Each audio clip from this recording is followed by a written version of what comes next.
শহর। আবাসিক ভবনের মধ্য দিয়ে ট্রেন চলছে। ভবনের ছাদে আছে একটি পেট্রোল পাম্প। আকাশচুম্বী রাস্তায় চলে বাস। আছে নদীতে ভাসমান রেস্টুরেন্ট। এখানে বিশ্বের সবচেয়ে গভীরতম সাবওয়ে সিস্টেম রয়েছে। এমনকি এতে গাড়ির লিফটও আছে। এখানে গাড়ি চালানো যেন একটা চ্যালেঞ্জ। রাস্তাঘাট এতটা জটিল যে আপনি ভুল করে কোনো গ্যারেজে ঢুকে পড়তে পারেন, কারণ এই গ্যারেজগুলো একসময় বিমান হামলার আশ্রয়স্থল ছিল। এটি চীনের রাজধানী চংকিং, যেখানে জাপানিরা বোমা হামলা চালাচ্ছে। দ্বিতীয় বিশ্বযুদ্ধের সময় চংকিং চীনের অস্থায়ী রাজধানী হিসেবে কাজ করেছিল। জাপানি বাহিনী প্রচন্ড বোমাবর্ষণ করেছিল। সিভিলিয়ানদের রক্ষার জন্য শহরের পাহাড়ি অঞ্চলে একটি বিশাল এয়ার রেড শেল্টার নেটওয়ার্ক খনন করা হয়েছিল। আজ এই আশ্রয় কেন্দ্রগুলোর অনেকগুলোই গভীর ভূগর্ভস্থ পার্কিং গ্যারেজ বানানো হয়েছে। শহরটি বিস্ময়পূর্ণ। যেমন একটা রেস্টুরেন্ট আছে যেখানে একটা রোবট মেয়ে খাবার পরিবেশন করে। সে কি সত্যিকারের মানুষ নাকি রোবট, জানতে শেষ পর্যন্ত অপেক্ষা করুন। চংকিং এ স্বাগতম। এটি সত্যিকারের সাইবার পাঙ্ক শহর, যার নাম বেশিরভাগ মানুষই কখনো শোনেনি। এক বিশাল শহর। আমার পেছনে আছে একটা সেতু, আর ওই দিকটা একটা শপিং মল। চংকিং এর জনসংখ্যা 3,20,00,000। আপনি হয়তো প্রথমেই নাম শুনেছেন। গ্রামীণ এলাকা সহ এর জনসংখ্যা 3,20,00,000। তাই এটি টোকিও, দিল্লি, সাংহাই অথবা সাও পাওলো শহরগুলির মতো নয়, কিন্তু আয়তনের দিক থেকে এটি বিশ্বের বৃহত্তম শহরগুলির অন্যতম একটি। আমরা শহরটি এক্সপ্লোর করব আর আপনাদের দেখাবো কেন এটি এক অদ্ভুত শহর। চংকিং অসম পাহাড়ি ভূখণ্ডের উপর নির্মিত। যেমন এখানে দেখুন, চারপাশে তাকালে মনে হবে বিল্ডিং, ঘরবাড়ি আর দোকানগুলো সব একই স্তরে। মনে হচ্ছে যেন আমরা নিচ তলায় আছি, কিন্তু আসলে আমরা 22 তলায় আছি। মাটির উপর যেন সম্পূর্ণ অন্য এক পৃথিবী। বিশ্বের মেগা সিটিগুলোর মধ্যে এক লুকায়িত রত্ন, যাকে বলে 5D শহর। এখানের মরিচ বেশ বিখ্যাত। হটপট এটি অন্যতম সস্তা শহর। রাতে এটি সাইবার পাঙ্ক শহরে পরিণত হয়। এ হলো 冲剑只会到仔细东来，连把标将那些大金龟站到了。 বিশ্বের সবচেয়ে বেশি টানেল আর সেতুর শহর। অসংখ্য সিঁড়ি আছে। এখানকার পরিবহন ব্যবস্থা সম্পূর্ণ ভিন্ন। আকাশে আছে ঝুলন্ত রাস্তা, আছে অসংখ্য সেতু আর সুড়ঙ্গ। সবকিছু এত জটিলভাবে তৈরি যা পৃথিবীর আর কোথাও পাবেন না। এটি মনোরেল নামের এক ধরনের ট্রেন, যা একটিমাত্র রেলপথে চলে, অথচ সাধারণ ট্রেনের দুটি পথ থাকে। মজার ব্যাপার হলো এটি একটি 19 তলা অ্যাপার্টমেন্ট ভবনের মধ্য দিয়ে যায়। শহরের চ্যালেঞ্জিং ভৌগোলিক অবস্থানের কারণে এটি ছিল একটি চমৎকার সমাধান। অবকাঠামো কৌশলের অসাধারণ এক মিশ্রণ। রেল লাইন আর ভবন দুটি আলাদা কাঠামোর উপর দাঁড়ানো, যার ফলে ট্রেন চলার সময় শব্দ ও কম্পন অনেকটাই কমে যায়, যার কারণে ট্রেন কখন চলে যায় তা বাসিন্দারা খুবই কম টের পায়। এই বৃত্তাকার সেতুগুলি হলো বহু স্তর বিশিষ্ট মহাসড়ক। সড়কগুলোর 5টি স্তর এবং 15টিরও বেশি ডিরেকশন আছে। বাসে যাওয়ার কথা ভাবছেন? Good luck. আপনি বিপজ্জনক সরু রাস্তা দেখতে পাবেন। দেখুন কত সরু রাস্তা, পড়ে যাওয়ার ঝুঁকি আছে। গাড়িটা একদম কিনারায় চলছে।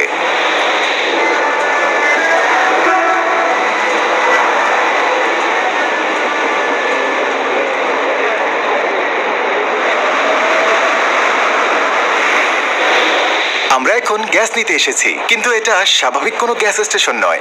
এটি ভূগর্ভস্থ স্টেশন। মনে হচ্ছে আমরা নিচতলায় আছি, কিন্তু আমরা আসলে আছি 5ম তলায়। এটা আসলে পৃথিবীর সবচেয়ে অদ্ভুত গ্যাস স্টেশন।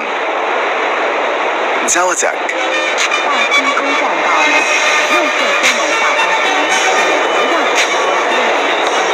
আমরা সাবওয়েতে যাওয়ার সিদ্ধান্ত নিলাম।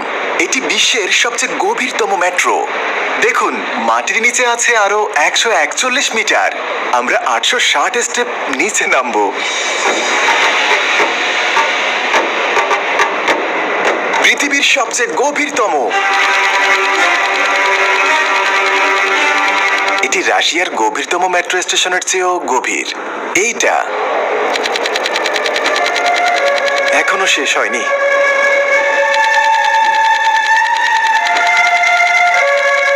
আর কত বাকি। পুরোটাই পাগলামি। চলছে তো চলছেই, 10 মিনিটেরও বেশি সময় হয়ে গেল। 15 মিনিট ধরে হাঁটছি, শেষ হলো। ও, শেষ হয়েছে।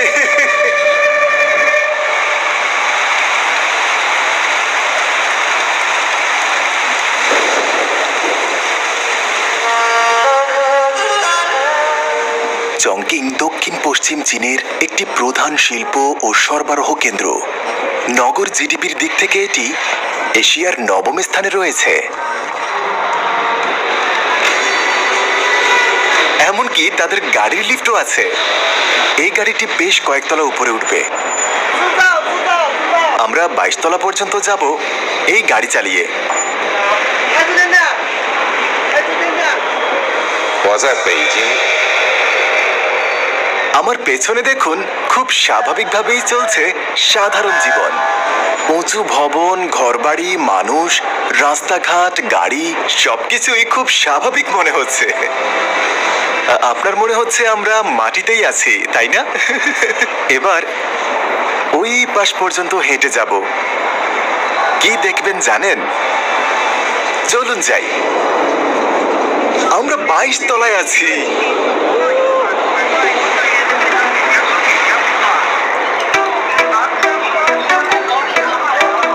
এই বিল্ডিংগুলো দেখুন, সবগুলোই 22 তলার উপরে নির্মিত হয়েছে।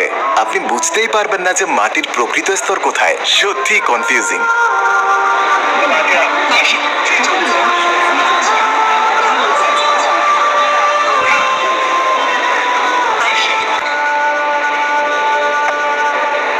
এটা আমাদের রুম। আজ রাতে এখানেই থাকবো। আর এটাই ভিউ।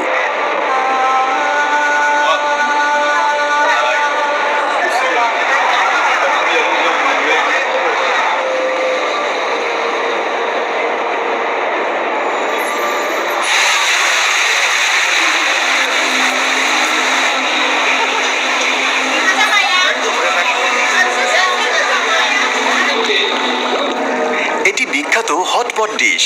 কাঁচামরিচের মশলার জন্য চংকিং বেশ পরিচিত। আমরা চংকিং এর একটি হালাল রেস্টুরেন্টে খেতে এসেছি। এটি খাবার রান্নার খুব জনপ্রিয় পদ্ধতি। দেখুন কিভাবে মরিচ মেশাচ্ছে। তারা এভাবেই মাংস আর মাছ পরিবেশন করে, আর প্রায় পুরো শহরই এভাবে খায়। একে হটপট বলা হয়। তারা কেবল খাবারেই মরিচ ব্যবহার করে না।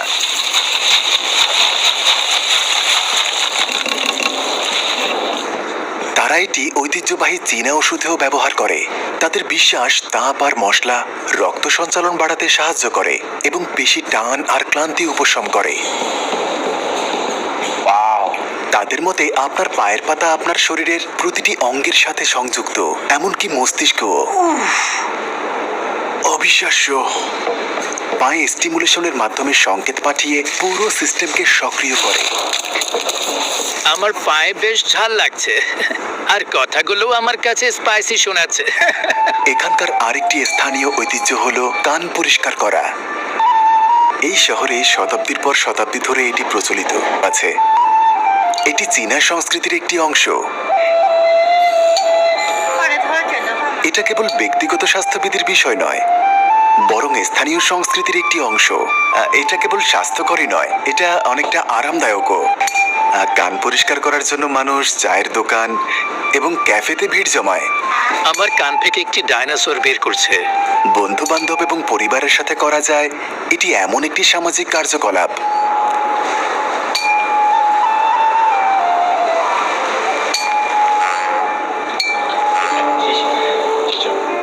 তারা আসল পরিষ্কার শুরু করার আগে আপনার কান ম্যাসাজ করবে। শহর জুড়েই আপনি এরকম জায়গা পাবেন।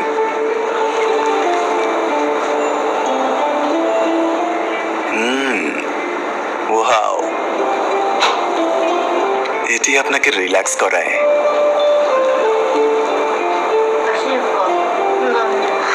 ভালো লাগছে। বেশিরভাগ মানুষ বছরে এটি একবার করে, কিন্তু অনেকেই মাসে এটি 3বারও করে থাকে। সে বলছে আমি নাকি এখন সাংহাইয়ের সব মানুষের কথা শুনতে পাবো। তারপর আমরা একটি রোবট মেয়ে দেখতে গেলাম। 好好，捶你一下咋的？ আমি বললাম তাড়াতাড়ি করো আর সে বলল আমাকে এটা বলা বন্ধ করো। ও পৃথিবী ভয়ানক হয়ে উঠছে।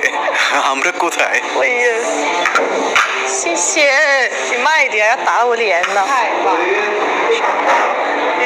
哦。 দারুণ দারুণ। তার বয়স কত? 我已经将入人类世界3个月。 ওর বয়স 3 বছর। 3 বছর। ওয়াও, পরিচিত হয়ে ভালো লাগলো। 好呀， সে হ্যালো বলছে, হ্যান্ডশেক করো। আস্তে আস্তে আস্তে। আল্লাহ। আর তার কি কোনো ফিলিংস আছে? তার কি প্রেমে পড়া সম্ভব? 我只有发动机，我没有心呢。 সে বলল আমার হৃদয় নেই, আমার শুধু আছে। ও ও, ও, তার ব্যাটারি দরকার। চার্জ করো। 心脏呢？ সে বলল এটা আমার হৃদয়। তাই বলো, আমি ভেবেছি চার্জ লাগবে।现在启动还有啊。 বাই বাই। মানুষের যুগ শেষ। সত্যি শেষ জো।没有没有，这大姐错了。可以可以可以可以。 আমরা বিশ্বে এক বিরাট পরিবর্তন দেখছি। 舒克兰， ধন্যবাদ। রোবটটি আসল নয়। এটা এক সত্যিকারের মেয়ে যে রোবট সেজেছিল, কিন্তু চীনে সত্যিকারের রোবটে ভরে গেছে, আর তা পরবর্তী পর্বে দেখতে পাবেন। চ্যানেলটি সাবস্ক্রাইব করে পাশেই থাকুন। এটাই চীন, এটাই আসল চীন যা আমরা এক্সপ্লোর করব। আমরা মাত্র 5 বছর ধরে চীন থেকে দূরে আছি, কিন্তু এটা 50 বছরের মতো মনে হচ্ছে। অনেক কিছু বদলে গেছে।